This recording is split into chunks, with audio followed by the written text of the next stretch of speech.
Hello, I'm Ian Colquhoun, president of AxiomAudio.com, and today we're going to discuss the merits of multiple subwoofer in-room performance and a little bit about how to set up multiple subwoofers. So today's video is a bit of a follow-up to the one that Alan Loft did earlier last month on a single subwoofer and how to set that up. So I wanted to start with the graph that we have on the screen here, just showing the difference between having a single subwoofer and two subwoofers in the room. And as you can see, the purple line is one subwoofer. It's placed in the front of the room in the middle, and there's clearly cancellation happening between sort of 85 hertz and 35 hertz. The green line, also on this graph, is what happens by adding another subwoofer at the back of the room. And as you can see, the cancellation is now dramatically improved between 35 hertz and 80 hertz. Something interesting to note is that there's actually, even though we've added another subwoofer, there's actually not a lot of gain between one sub to two subs between 17 hertz and 30 hertz. And we'll get into the impact of that in the setup later on in the video. So now I'm going to bring up the graph that shows what happens when you add two more subwoofers, and these are generally placed in the middle of the side walls. So your optimal placement would be the middle of the front wall, then the middle of the back wall, then the middle of the side walls. If this isn't convenient for your room, you're really not sacrificing much by having, the back one in a corner or all of them even in the corners. I don't think it would really be suggested to line up all four on the front wall or anything like that, but you sort of want to have them around the room in some fashion. So I wouldn't worry about it if you can't sort of have one right in the middle in the front, one right in the middle in the back, and one right in the middle on either side of the room. So here we have the gold line on our graph, and this is all four subwoofers running. And as you can see, the graph is very smooth now, right from 17 hertz up to 90 hertz. And there's another benefit that these graphs are not really demonstrating, but that is that as you measured from various seating positions, one subwoofer, you're going to get vast differences between seat to seat to seat. So you inevitably, with one subwoofer, end up really setting up your sub to your sweet spot, and then the other people in the room get an inferior performance. As you start to add subwoofers, the variation from seat to seat to seat starts to diminish greatly. And going from one subwoofer to two subwoofers is really accomplishing probably 70 or 80% of the end goal. Going to four subwoofers is taking you that extra little bit.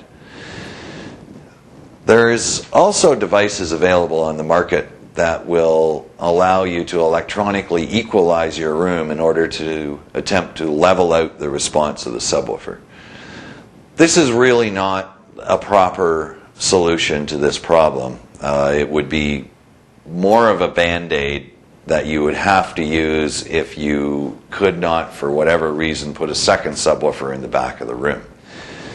With equalization, the best thing you could do is equalize to one chair, and you would still have the differences as you went from chair to chair to chair. Not to mention that equalizing is really now starting to affect what we call the coloration, which is a type of distortion that you get in loudspeakers if they are not linear in an anechoic environment. So the idea is for them not necessarily to be linear in your room, but they need to be linear in an anechoic environment. And that's what allows you to bring the performance into your room. You don't want to take yourself and live in an anechoic chamber. So this gives the example of what we have with four subs. We now have equal bass throughout the room. We have equal bass throughout each seating position. And just to wrap up the video, I wanted to get into a little bit about the setup and what happens with measuring the SPL when you start to go from one subwoofer to two subwoofers to four subwoofers. Because an interesting phenomenon takes place. As you add each subwoofer, you would expecting to be adding 6 decibels of acoustical gain in the room. So as you go to 4 subwoofers, you're now in fact adding 18 decibels. So you would expect to have to turn all of the subwoofers down in order to balance with the other channels in the system.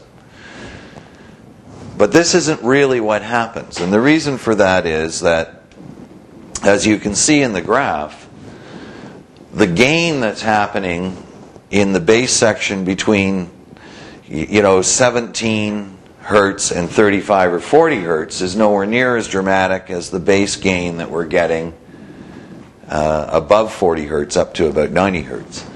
And you have to remember that most of us will be setting up our system using an SPL meter. And an SPL meter has, of course, a couple of weighting scales available, either A or C, and generally we will always use C. But C weighting rolls off the bass at 50 hertz. So you are not actually, when you're looking at your meter, seeing what's happening below 50 hertz. So your meter is saying that you are gaining SPL as you add subwoofers at an incredible rate. Usually it'll be about 3 or 4 dB per subwoofer on the meter. But the reality is, in the bass that you hear, you are really only gaining, as you can see by the graph, almost nothing by adding 1 subwoofer, and maybe only 3 or 4 decibels by adding 4 subwoofers, or going to 4 subwoofers. So the way you set it up is you hook up the front subwoofer, you equalize it to the system, and then you hook up all the other subwoofers and go into your main subwoofer setting, which should be at 0, and you'll probably find that you have to bring it down somewhere between 2 and 4 decibels, and then it will sound right. So there's a little bit of meter usage and a little bit of playing of material that you're used to and setting it up by ear.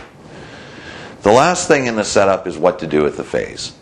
All of our measurements and experiments have shown, and we've done this in various rooms, that really you want all the subwoofers in phase.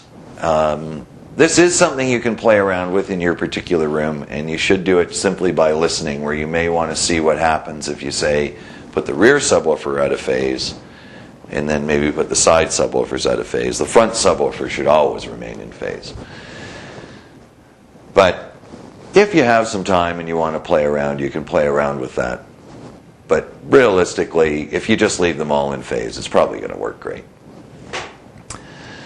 And that really wraps up our video on multiple subwoofers, the advantages and how to set it up. And thanks for watching.